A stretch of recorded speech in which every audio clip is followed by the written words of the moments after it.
Hi, my name is Chris Little, and I am the host of The Lifestyle Chase. In 2018, I started this show to have meaningful conversations. I've interviewed over 100 different people, both in and out of the fitness industry. This podcast is something I'm incredibly proud of. Welcome to Season 4. Thanks for joining me. Welcome back to the Lifestyle Chase podcast, and I am honored and privileged to bring back a fan favorite of the show, Mr. Mark Zarate. How are you today? I am fantastic. Any day I get to talk to you is a fantastic day, and we just spent a lot of time just kind of catching up on life before this, talking a lot of different things. So like I'm prepped, I'm in a good mood. I'm out of coffee, but I have this delicious glass of water, and I get to talk to you. I mean, how could life be any better? And it's Friday. Well, I mean, your attitude has always kind of kept me motivated and upbeat and positive. For anybody that isn't up to speed, go check out the Chaotic podcast. Something that I don't admit a lot of people is that sometimes when I'm going to drive from my parents or going somewhere and it's like an hour long, I always go when I listen to Mark's podcast because it's like having a friend in the passenger seat. And it's just like the conversations that he has are very genuine and very heartfelt. And another side piece that I'll talk about is back in January 2020, I was doing a project called Real Talk by the Lifestyle Chase. And it was like a daily 12-minute episode. And Mark was probably my most dedicated listener.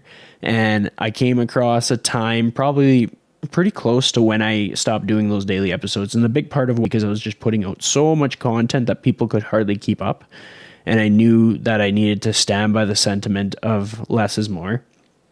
Like just understanding that sometimes doing a better job of fewer things gets you further. And that's kind of what I leaned into. But the thing that I wanted to highlight is there was a day when I was just like, I have nothing motivational to say to anybody. And if I make a recording, it's going to sound like I'm projecting my inner insecurities and my stresses. Like I don't know what my future is and I need to lean on a friend. And so Mark was my go-to. And with no creative direction, I just said, I just need you to fill 12 minutes of airspace and help out my audience and help them find the light in this time while we're in the midst of something that I'll do for you for post-production is I'll actually insert that episode into this.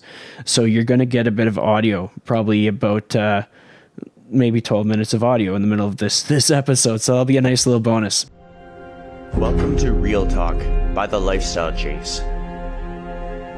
This is a daily, community-supported, 12-minute podcast that complements the Lifestyle Chase while targeting specific topics each day. Let's begin.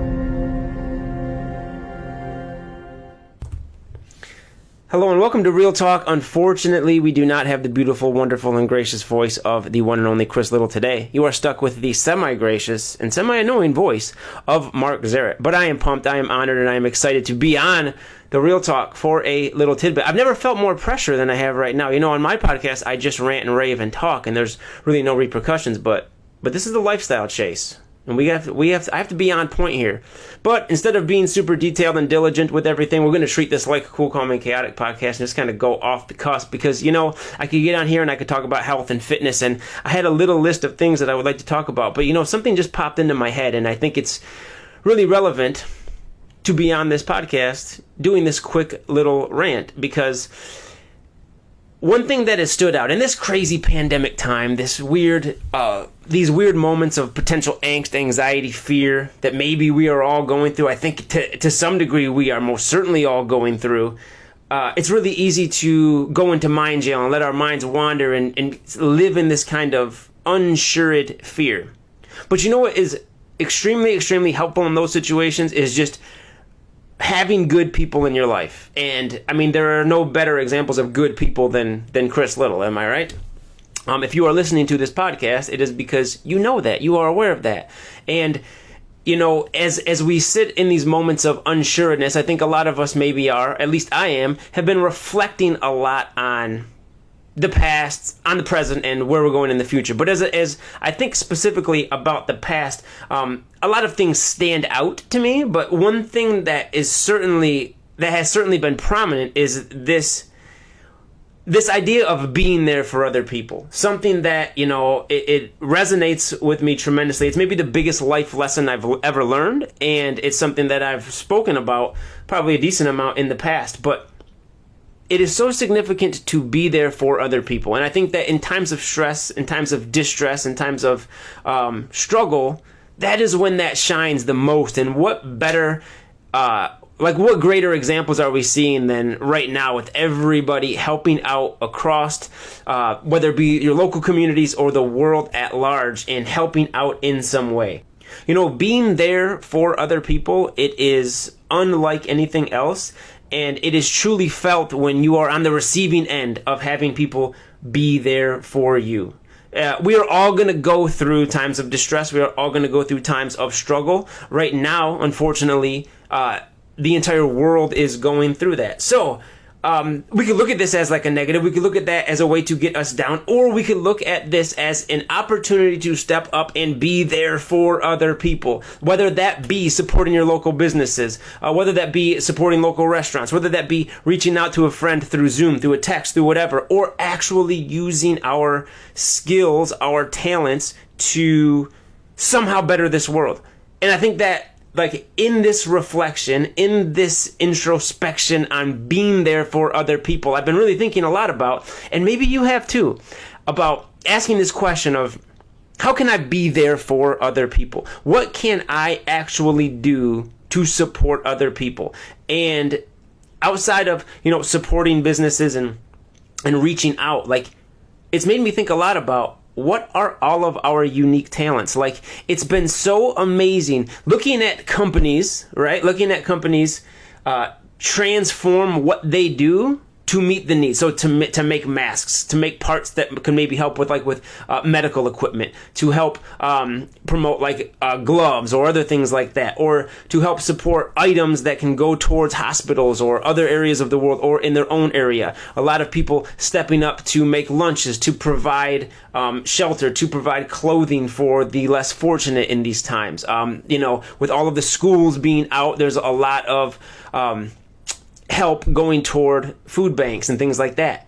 And it puts us in this weird spot, right? Because we can't get out and be in public. We can't be around a lot of people. So it seems like our hands are tied, and maybe they are, but this is the most perfect opportunity to figure out how we can overcome them and use those talents that we have. And the cool thing is, what's really, really awesome is that we all have these incredible, incredible talents somewhere within us. It made me think about, this great Marie Curie quote of that, something like we have to believe that we are gifted for something, and that this thing, whatever it takes to get this thing, again, I'm messing this up, but whatever it takes, whatever the cost is to get this gift that we have to attain it.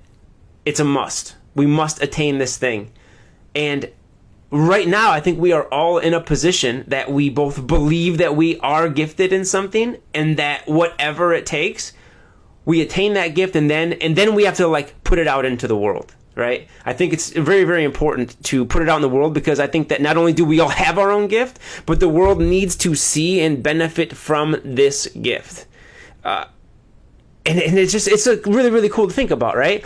But before they can do that, we have to own those gifts. And I think that's really, really hard for people. But again, in times of distress is when we really shine. So first and foremost, we have to do just that, right? We have to believe that we are gifted in something, which we all are.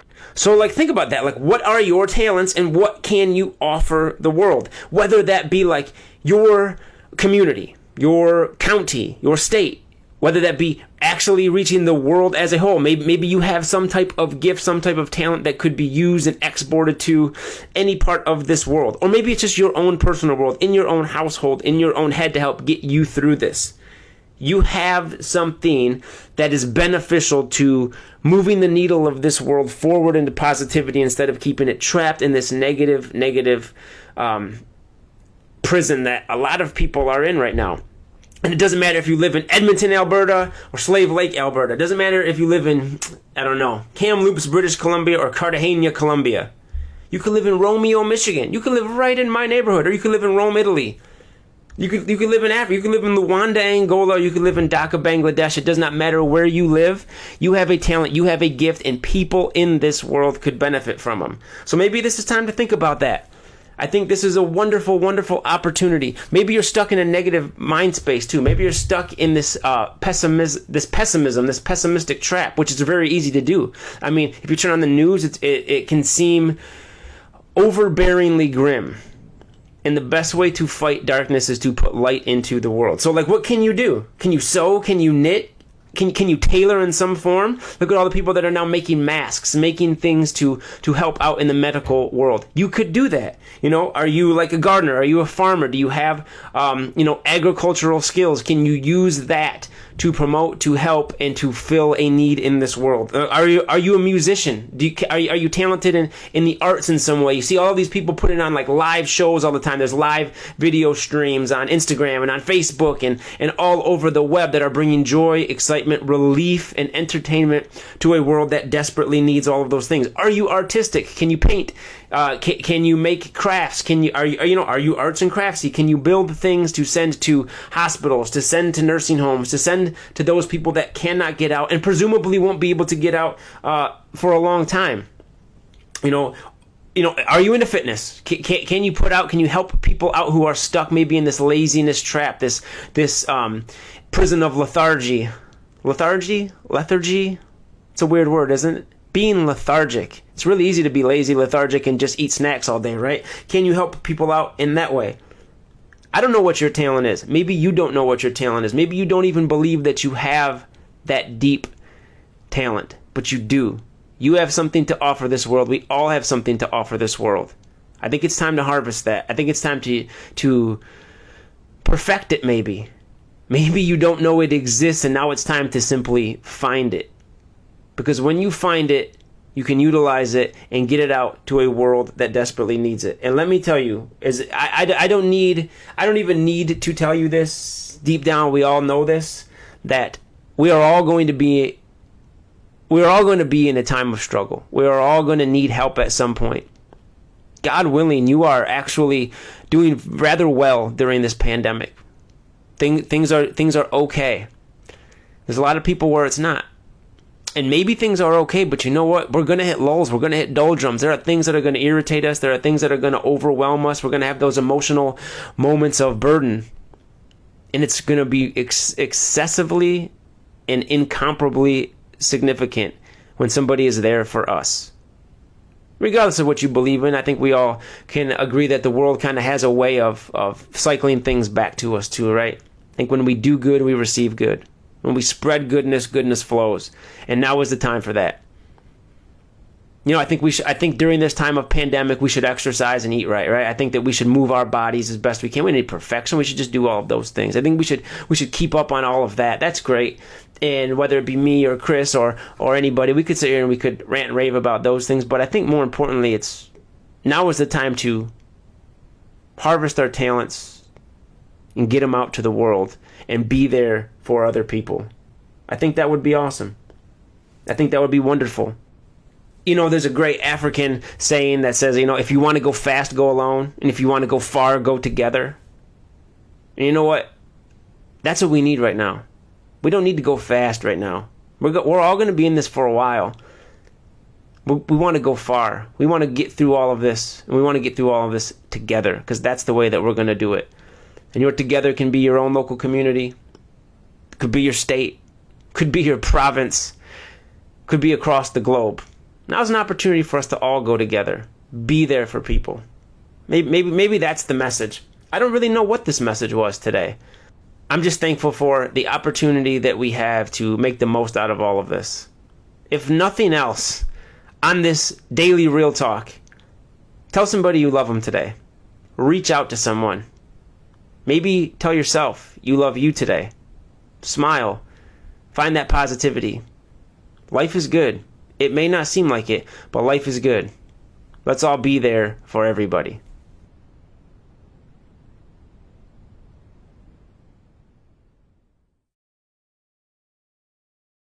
I wanted to highlight that because that's the kind of friend that Mark is for me, and I think he needs his tires pumped sometimes. So, Mark, how has life been? What's in the last 20 days? What's one thing that's made you really happy? Well, now that my tires are pumped, I will do my best and probably with ease run over a nail throughout the midst of this, and we will deflate them once again. But I tell you what, there's a lot of things that have made me happy. I love that question. I think that's a fantastic question to ask people. And as much as you just pumped me, as often gets brought up, whether it be from me or anybody that speaks to you, I think that you are that light in so many people's worlds from your genuine goodness and your demeanor towards everybody that it's almost unimaginable that somebody wouldn't at the drop of a dime just if you called them up, say, hey, can you do this for me? Can you give me 12 minutes of anything? They would do it for you even if they weren't altruistic, just based off the fact that you are such a phenomenal person. But I'll tell you one thing that has made me happy in the last week, outside of talking to you, is I had Yemen food. I had Yemeni food for the first time in my life. I don't know if you're a big sports fan, but Miguel Cabrera just hit his 3,000th hit, and big thing in the major leagues. And he's been a Detroit staple for a long time. And we were late going to the game. We were supposed to be there a half an hour early, but there was detours and traffic, and we are in line outside of Comerica Park as he's hitting his 3,000th hit. We got tickets last minute, and it was oh my gosh, this is so frustrating. But then after 10 minutes, we get in there, and it's oh my gosh, the sun is full day. How could we possibly be upset right now? And then we went and got Yemen food for the first time. And I don't know if you ever had Yemeni food, but it is absolutely phenomenal. It is absolutely phenomenal. I think most all Middle Eastern food is really, really good, but it's one of those things. I feel like in my mind, Latin American food is all gonna taste the same. But then if you were to go to each individual country, and you're gonna have Mexican food and Peruvian food and Argentinian food and all these different countries, yeah, they might be shrouded with spice or certain types of foods like corn and stuff, but they all have their unique twists that make them stand out, and they're all special. So that has opened up my mind to want to go on this quest to really into these different ethnicities foods that I haven't had before. So that's made me happy. I feel like one of the Travel Channel food people who's going to all these countries. I think maybe that's what I want to do when I retire. Have a Travel Channel show where I just go travel and eat people's foods. Well, I mean, that is living your best life. I mean, I can definitely relate that I like to go around and try different food, and I can attest to the foods that you've highlighted, just the fact that they actually have some flavor to it and some substance, some fresh ingredients. I know that a month or so ago, I got to try a local Indian food restaurant, and it was just humbling because the food I make is so bland, and so to actually have something that's prepared with some spices and some unique items, chicken and rice and spinach, was refreshing. And I kind of take that approach in life in general. My support system, the people who care about me, they're very diverse. There's a lot of different backgrounds. There's a lot of different world and ways that people identify and their backgrounds and their income brackets and all these different things. And I think that's that's sort of a non-negotiable for me. And as I look back in my life, I can see how it's been kind of constant. Sometimes I think, oh, maybe I just became that way as I got older. I'm no, I guess if I reflect, kind of just been the way that I've been as a kid, and how I've grown up, and probably influenced by having teachers as my parents. But that's just kind of how I've always operated. But on that note, something that I've admired about how you've spent the last few months or majority of the year has been your pursuit of just getting to see your people and sharing some meals and just soaking up the moments, going to concerts, doing sports stuff, getting stuck in traffic, little things like that.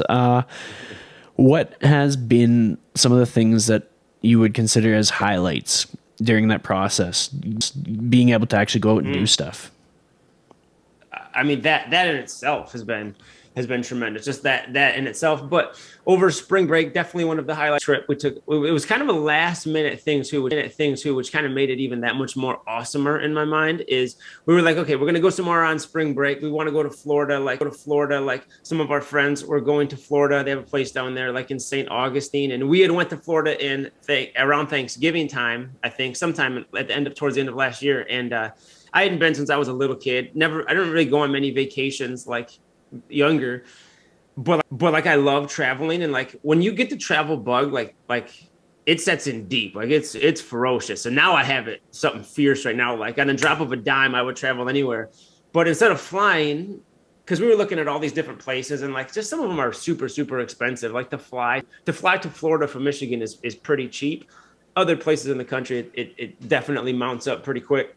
But we were like, let's just do a road trip. Like we were going to go for like 4 days, and we were just finally like last minute, like, forget it. Let's just do a road trip. We've never really done a road trip together. We went to Kentucky, which is about 6 hours away from here, which was super, super cool. But just kind of went down into Kentucky and then kind of goofed around down there. Didn't really go from place to place. So we ended up going all the way to Florida, but like we went the first day we went to Pennsylvania and just stayed in some little part of Pennsylvania. And I don't know how familiar you are with like U.S. states, but I'm getting better with time. I have to. I'm evolving. Yeah. See, it's easier. Like there's 10 provinces, right? So 10 provinces and 3 territories, if I'm not mistaken. Territories. I think I can name all of them. I think you can too. Like for anybody that's not up to speed. So Mark is a teacher in the US, and he probably knows Canadian geography better than I do, which is humbling to admit, but it's something that I don't think you realize is your passion for Canada like transcends you. Like it is, if anybody doubts this for a second, go find Mark Zarate on YouTube to find how passionate he is about Canada. Because it's not just, sometimes I'm like, okay, is he just like saying nice things about Canadians and saying nice things about me just cuz, or does he actually like believe it? You do. But I do believe it. Yeah. I do believe it. Like that more so echoes that you're going to have to come and visit Edmonton in the very near future. That's kind of a goal that I have on your behalf. Yeah.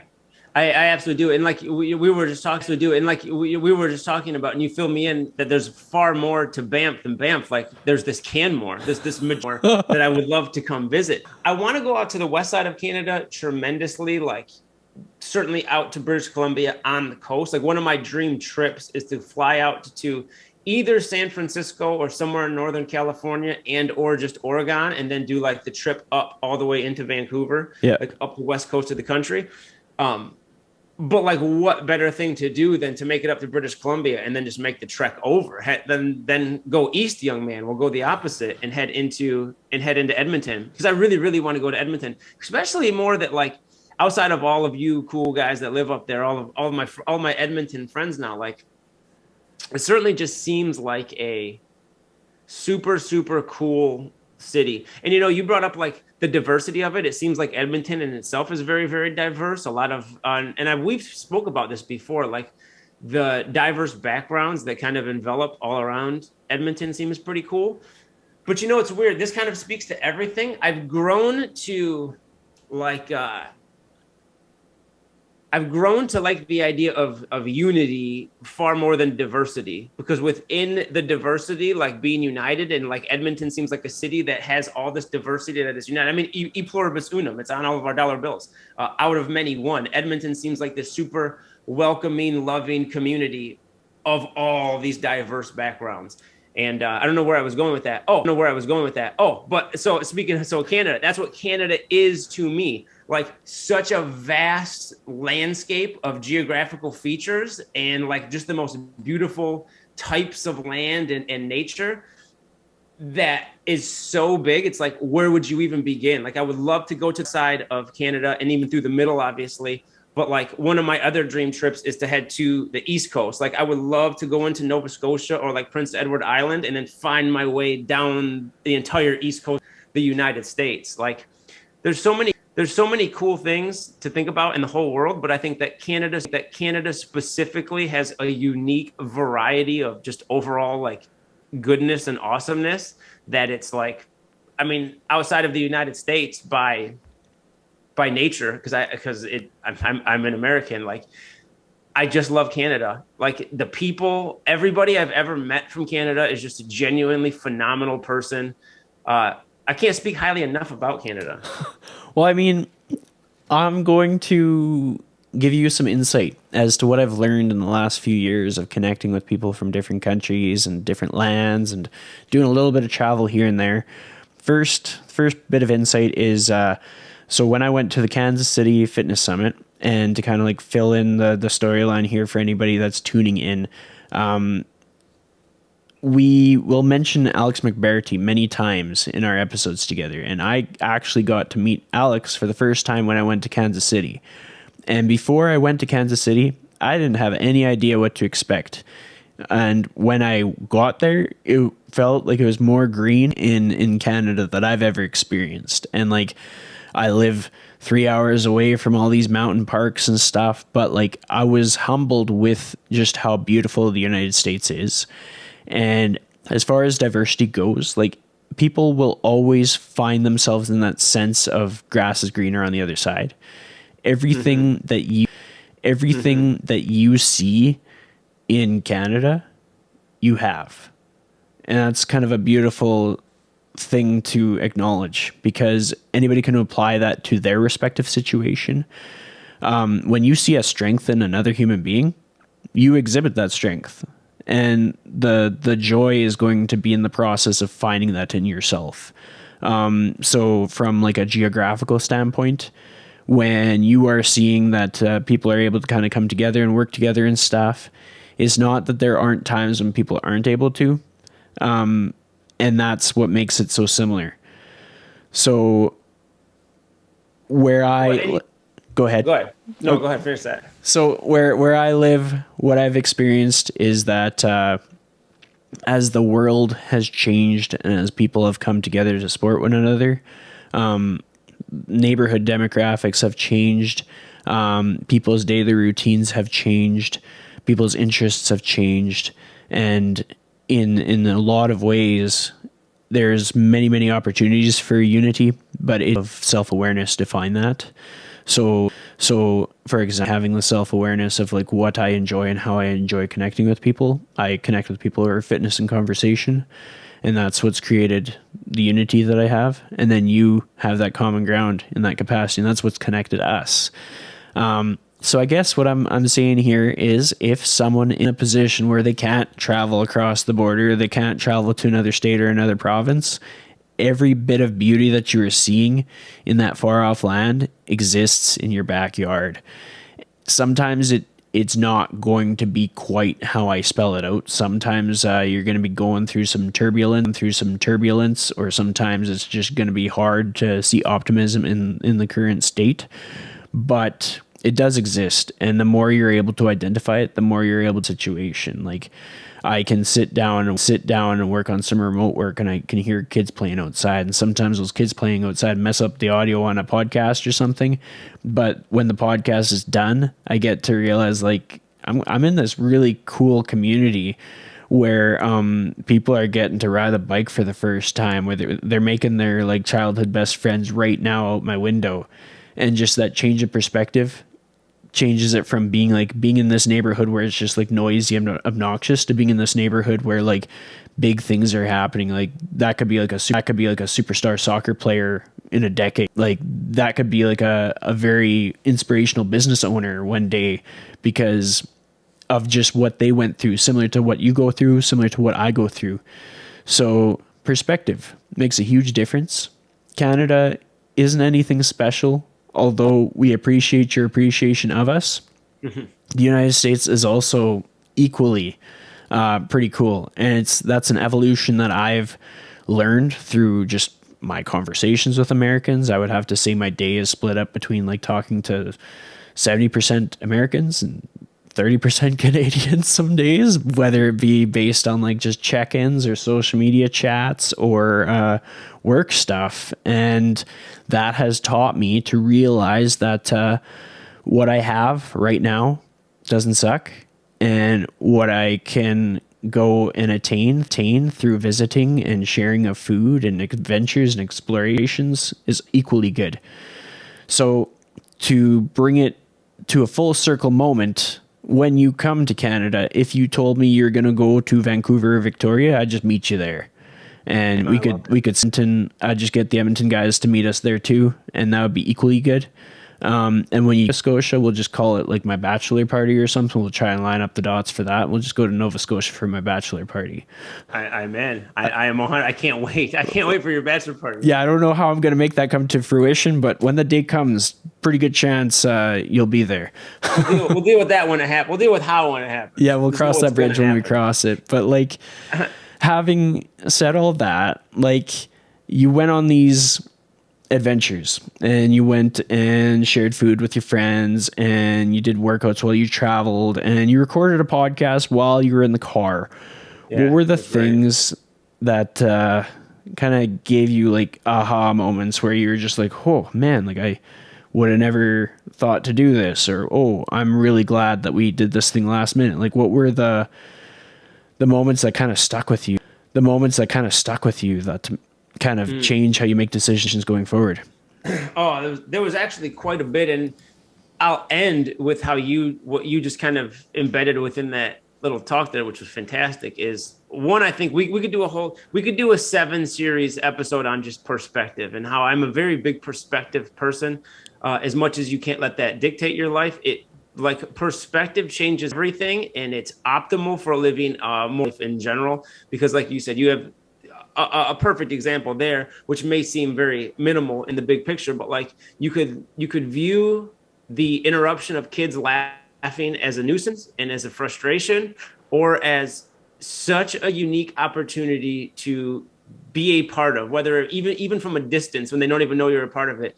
The enjoyment of kids loving life, like hearing kids laugh, especially babies laugh, is probably the greatest single thing you can be around. Like, you cannot be in a bad mood hearing babies laugh or hearing kids laugh. I love it.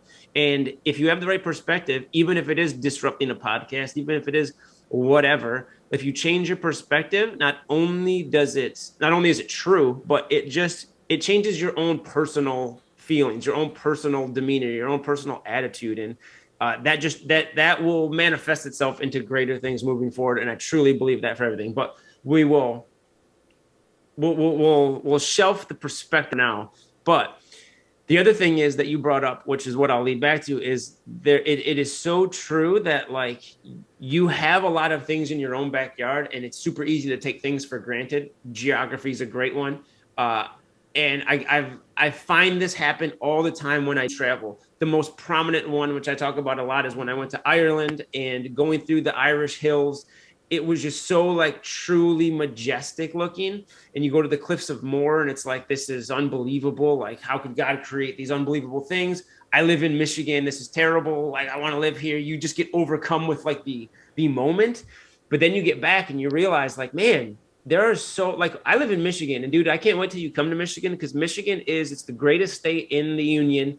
I love it. I've grown to love it more as I get older, and I've grown to appreciate it more, because it's kind of like that. It is so vast. And there's so many parts of just Michigan alone that I've never seen, that I've never been to. It has like the most lush forests, as well as we have the 5 Great Lakes. We have all of these cool things, and traveling, seeing those other things and appreciating the places elsewhere.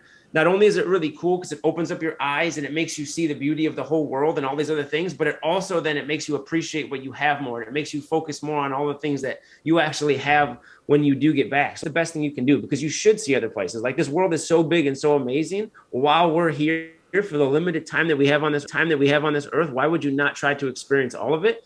If for nothing else, it makes you appreciate what you have here more. You brought up Alex, like, another reason why I actually love Canada. Alex lives in Ann Arbor, like let's say an hour and 15 minutes away from me. I went to school in Ypsilanti, the next town. I lived in Ann Arbor for a few years. It took us going and meeting at a conference in Canada to even meet up. It took Canada to bring us together, even though we were right here. So like Canada transcends everything. Okay. It is it's the glue that holds this world together.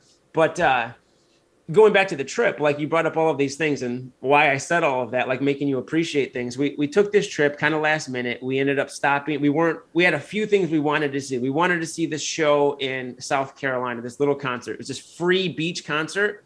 It's in the top 3 concerts I've ever been to, and it was for free. If anybody's unfamiliar with this guy named Zach Deputy, I highly suggest you look him up. He's great.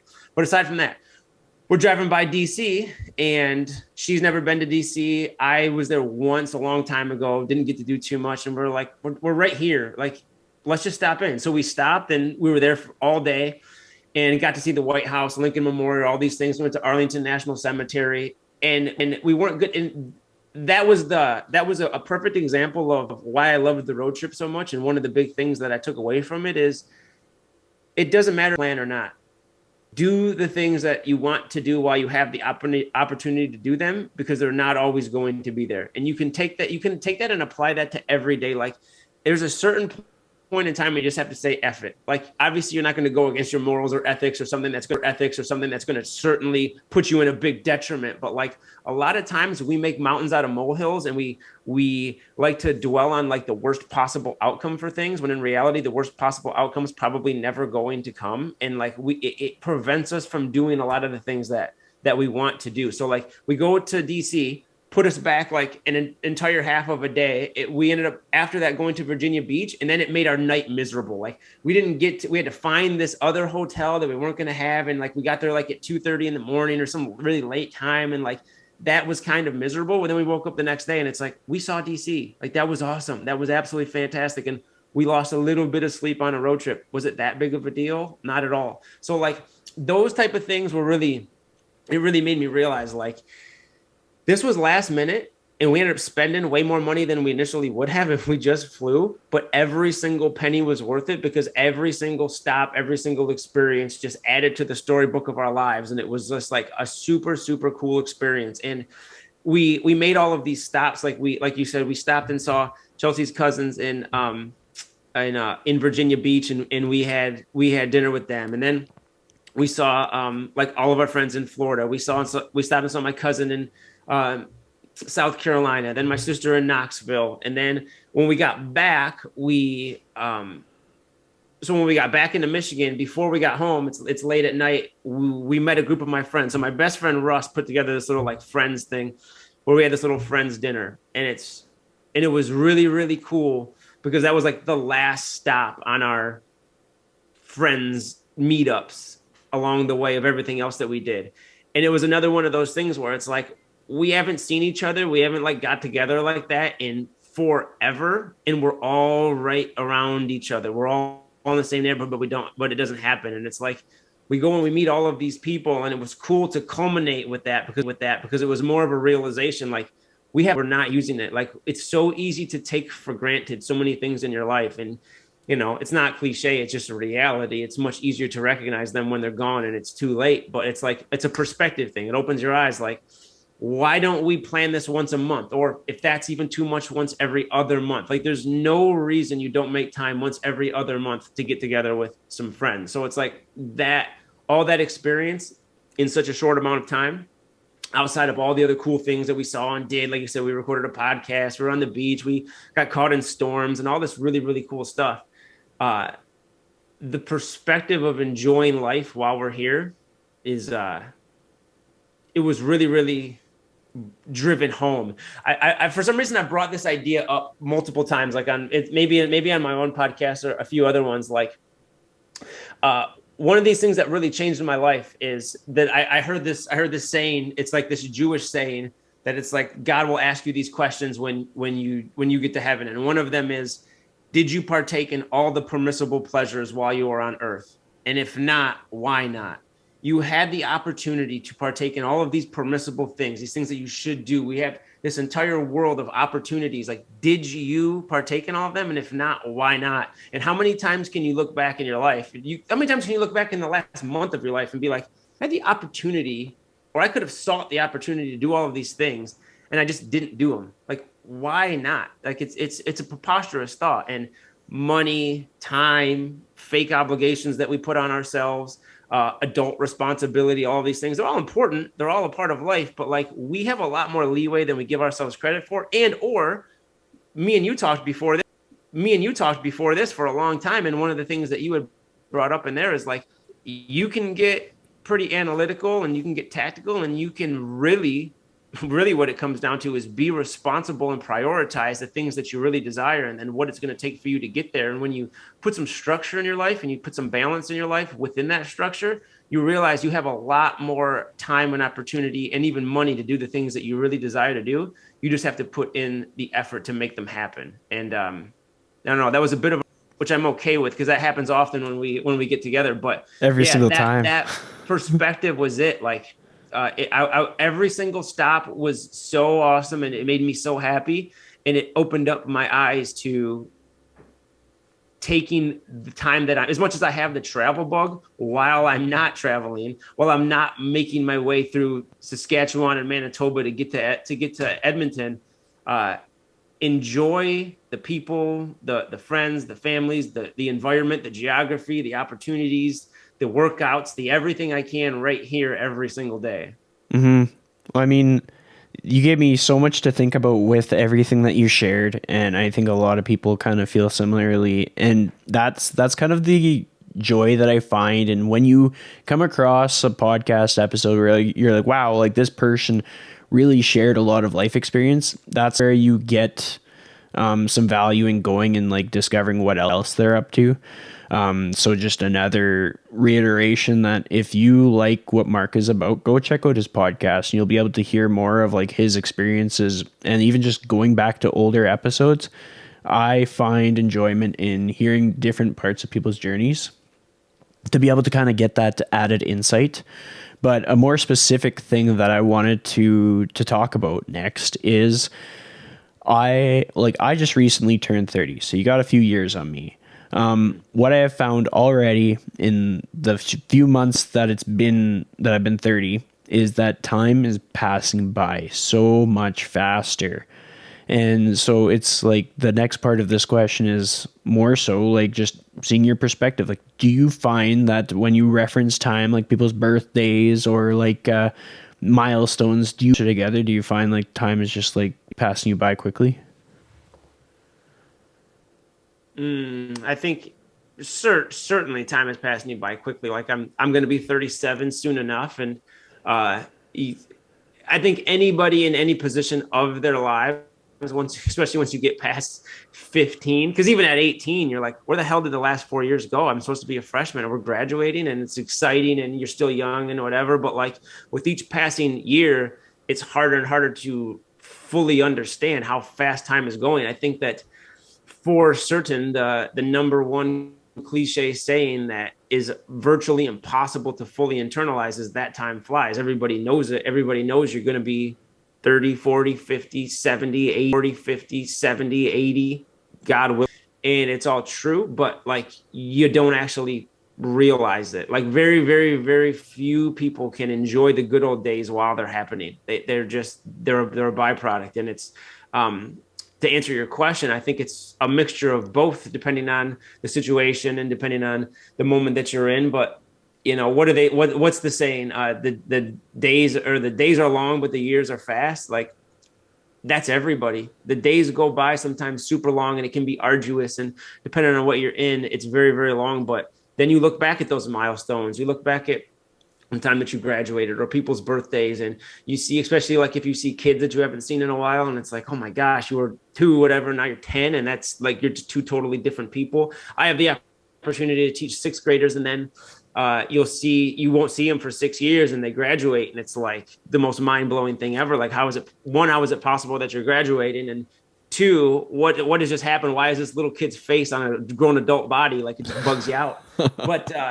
it is weird when you think about your own life. It's I I'm weird. Like I kind of enjoy getting older. Like I look forward to going gray. I look forward to the opportunities to be 50, 60, 70. Not that I want my life to go by fast by any stretch of the imagination, but I'm enjoying it. But kind of a perspective thing. Like if I am so blessed to be able to live into my 70s and 80s, like what a cool thing that will be. Because when I hit that point, I have another, when I'm 76, I'll have another 40 years of life under my belt of life experiences. And it's a gift to be able to live that long. And like, I'm kind of looking forward to those things. Like I try not to fear or think about like the negative sides of it because it's coming for everybody. So again, a perspective thing, changing a perspective to every year I get older, I get new experiences and I get to do more. Like it's just a cool thought instead of it being a debilitating thought, because getting older is scary. Like at some point, and I think I was blessed with the opportunity to get cancer at 29 or 30 and like not only understand that you could actually, the opportunity of possible death being imminent was like a certain perspective change of like, I'm forever on bonus time. I might as well enjoy every single second of it. I might as well enjoy every single moment of it. And as much as time goes by super, super fast, and it is hard to come to grips with how fast it goes. Like there's no way I'm going to be 37. Like I certainly don't feel any day over 18 in my mind. But you talk to people who are 45 and 55 and 65, and they're going to tell you the same thing. Like they were just 30. Mm-hmm. They were just 20. And I think it's just a better mindset to have to embrace and enjoy getting older. But it forces you to like think of, like we talked about this. It's not like I don't have apprehensions and life crises in my own mind. Like the stuff that you think you're going to get done and the stuff that you want to get done and the timetable in which you have to do it. It kind of forces your hand to make moves too, which I also think is a good thing.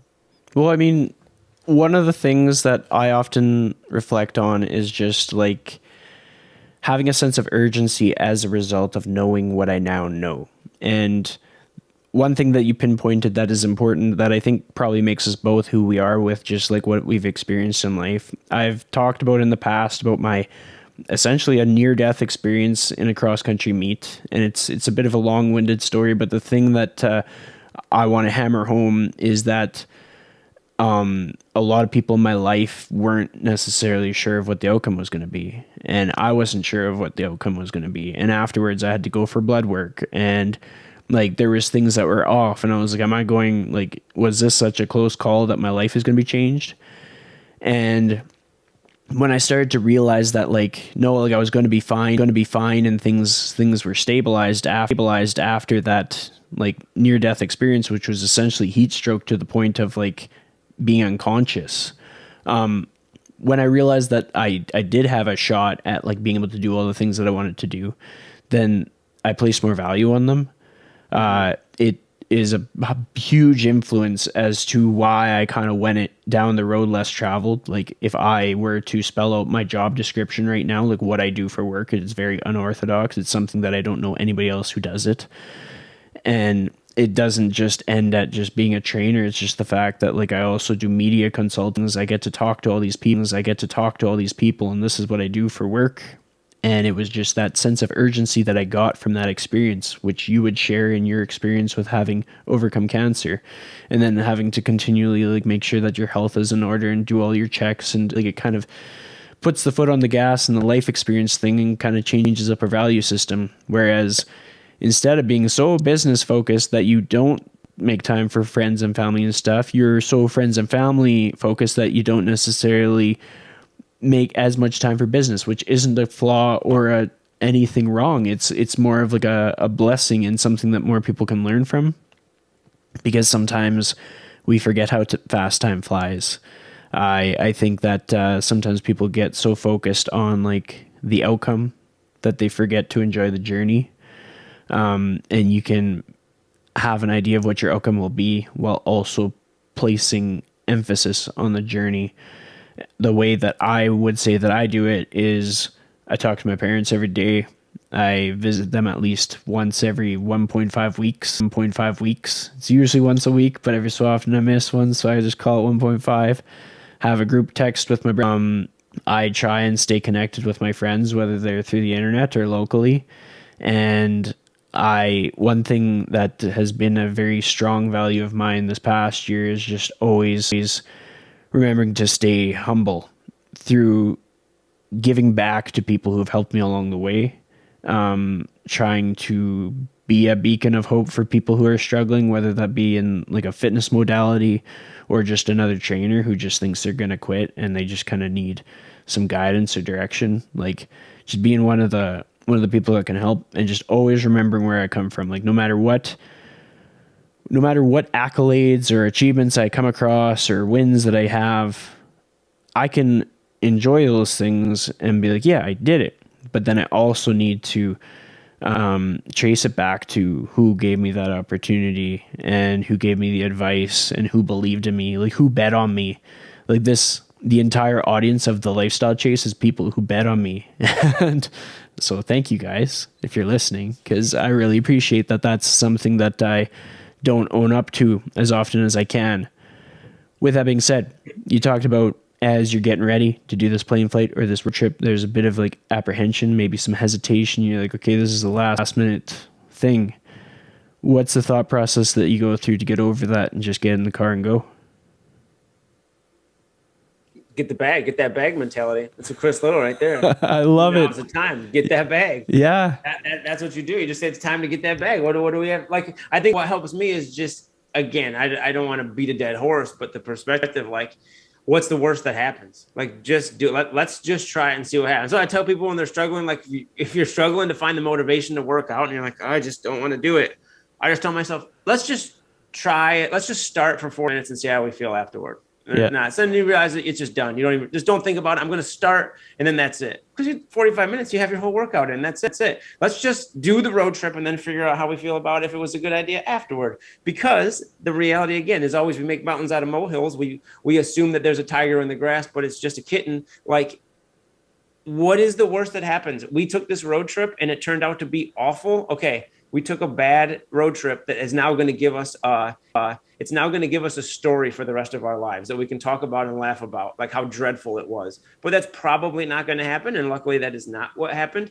But like, I think that what helps me is understanding that, like, this whole what's the worst thing that can happen mindset. Like, if there's something that could obviously promote or could obviously present like physical danger, like there's a difference. I'm not going to tell you to do that, but like for most things, if you really break it down, worst case scenario is not. So give yourself a quick perspective and then just do it. Just don't think about it. Like, we spend too much time deliberating things in our own minds. And, I think as you were just talking to it, I was thinking about how life is tough. Like life and the decisions that you have to make, it's tough and it's complicated. And it's like, we don't know what we're doing all the time. And I think that a lot of times we make life out to be way more serious than it can be. Like, we could sit here, especially as you get into things too. So like if you're into reading about like psychology, or you're into reading about politics or socioeconomic things, or you get really into fitness and you start reading up on anatomy and like the biomechanics of certain movements and things like that. Like, and now we live in a world where like you consistently get inundated with like bits of information and or just like cool motivational facts or graphics or memes or whatever. And like you start to without even thinking about it, like assuming that life is more serious than it is, or like you're chasing all of these things, and you're chasing this and you're chasing that, and you got to do it this way and you're doing this way. And like at the end of the day, like life's not that serious. Like we overinflate everything. And I'm public enemy number one of this. Like at the end of the day, doesn't matter. Like the reality is you have to have some structure and balance in your life. And at the same time, you have to be free to enjoy it. Each person's individually different on the degree to which they can go, but a little bit of self-reflection and vulnerability, with a little bit of self-reflection and vulnerability, as I can't speak, you'll find the answer on your own. A lot of times, help obviously speeds up that process, and I'm all for that. And like, I mean, I seek help and guidance from you all the time, and all those people that are in your life that are able to do so, it's all for the better. But a lot of times you just got to take a step back and be, what do I truly struggle with? And if you talk to yourself a little bit, you know the answer. You might not want to have to address it. You might not want to have to do the things, but you'll find your way. And like a lot of times it's like, I'm just nervous or anxious about this. Why am I nervous or anxious about this? You'll give yourself the answer and then put it in perspective, and you'll be much more apt and able to do those other things, because life's not that serious. Take trips, do whatever. Like I would give you a myriad of examples, but like sometimes we take life and the different components of life way too seriously, and we put way more weight on them than there actually is. And this is coming from somebody who, as I'm getting older, as time is passing me with ferocity and speed, I'm growing to realize and take more stake in the importance of certain things. I think that you look around the world today, and it's hurt in a lot of ways, and there's a lot of people who are pushing things that everybody has their own opinion on. Whether the reality is, a lot of us have become so apathetic to a lot of the issues that we've put it on the back burner. And I think that we do need to take a lot of them far more seriously, but don't let that reality get in the way of what truly you need to do and what matters to you, because it's not that serious. You'll find this with people who start out, who are really overweight, and they're struggling to, they really want to get some body fat off, and they want to move better and they want to feel better. And obviously me and you are both extreme advocates for that, and we think it is extremely beneficial. But a lot of times we overthink the amount it's going to take in order to do so. We overthink and we overemphasize the degree of lifestyle change that we're going to have to make. And I think that one of the biggest traps is we embody it as our identity and our lifestyle. And I did this for the longest time when I went from 260 to, I'm anywhere between 170 and 190 now at any given time. And like, it's consistent regardless of what I'm trying to do. But definitely for a lot of people who start to lose weight and they start to see results without even realizing it, it becomes their whole life. Like you're posting everything about it. You are restructuring every avenue of your life to fit it. And a lot of that is necessary. And we could all benefit from being more structured and more disciplined in our lives. But we cannot lose sight of the fact that it's not that serious. We don't have to go to certain extremes, and like a little bit more enjoying life within those boundaries would serve everybody tremendously. Kind of popped into my head as we were kind of going through all these topics and stuff. You talked about how you kind of just made that choice, and it was like, what's the worst that could happen if I go on this trip? What I'm curious about is, let's say you made the opposite choice and you're like, we can't go on this trip. We have to blank. We have to do this. We have to stay home. Can you imagine what would have happened differently had you made that choice, and like how it would have impacted you, and like turned into, like, how would this conversation be going if you had made the opposite choice? That's a good question. I think that I would have been, let's say it didn't work out, and then we were planning on going on a trip and we didn't need to even go. We just stayed home. I think that there's going to be some apprehension, or not. I keep using this word apprehension. I don't know why. I was thinking of other things. There's going to be some disappointment. There's going to be some kind of regret. Like, we should have just made it work. And that's certainly going to be there. Like, as easy as it is to say, you just have to have perspective and shut it off. Like, we're also not robots. Like, we have feelings, we have emotions. So like, to say you're just going to be able to turn those off, that's an asinine concept too. So there certainly would have been, especially up front, some disappointment, and the next day would have been like, well, now we're just here, we're in Armada, like this is kind of whatever. But much like missing Miguel Cabrera's 3,000th hit, I think that I've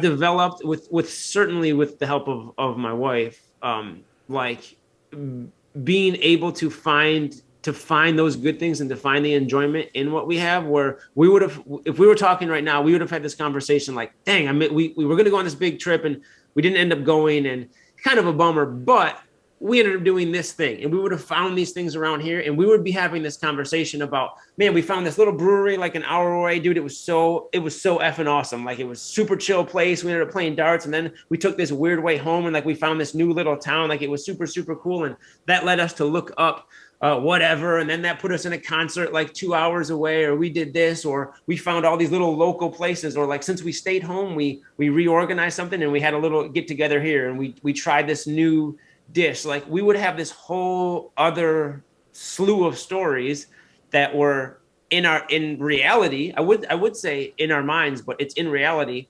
just as good as our trip, because our trip wouldn't have existed. That wouldn't be in our mind. Like, we wouldn't have to try to compare that trip with what we did do, because none of those things would have happened. So like, we would have had just as much to talk about. We would have had just as much cool things to talk about. In worst case scenario, we said, yeah, it was kind of a low key, kind of boring spring break. Really wasn't that great. That is now giving us the motivation to book the next trip, so that we don't do that. Like, there's always silver lining that you can find, but a lot of times you don't even have to seek for the silver lining. The good fruit just manifests itself out of it.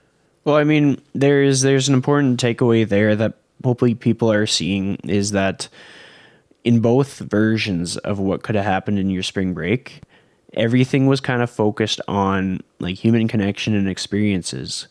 It wasn't so much on like the finances so much, even if finances could have like tipped the scale. Like, maybe it was just you couldn't swing the one trip, so you made a more local trip because it was a matter of like a couple $100 or something. Throughout both situations, the focus was on like the experiences that you wanted to take away from each day.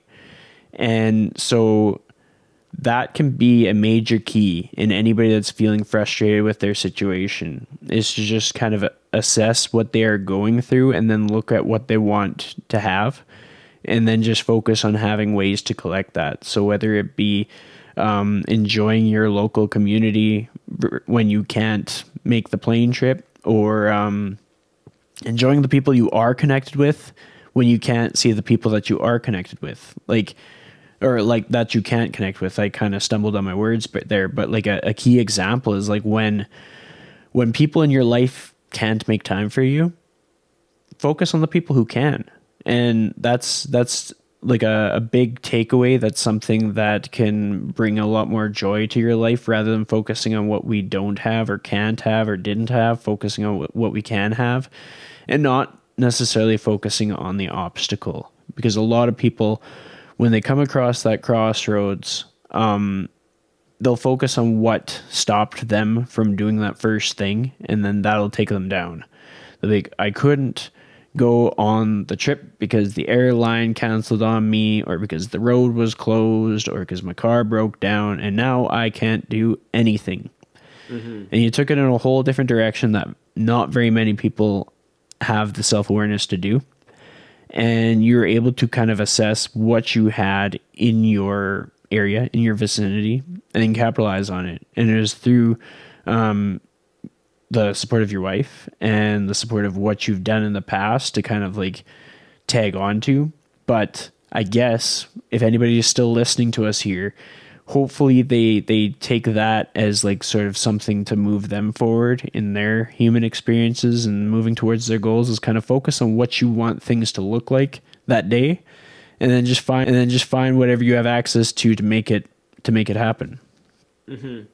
And I think, and if you struggle with that too, like find inspiration from people in your lives that do, like a few of my best friends, like my best friend is like, he's like on the drop of a dime. He'll drive to go to all these national parks, and like he's up for doing like anything at any time. It's like super inspiring to have those people that are kind of like, can be an influence for you. Like a couple of my other friends, they come on the podcast quite a bit. The Finks, I work with them. They are like super like work hard, play hard people too. Or like they take all of these trips. They've been swimming with sharks. They go snowboarding. Like they do all of this.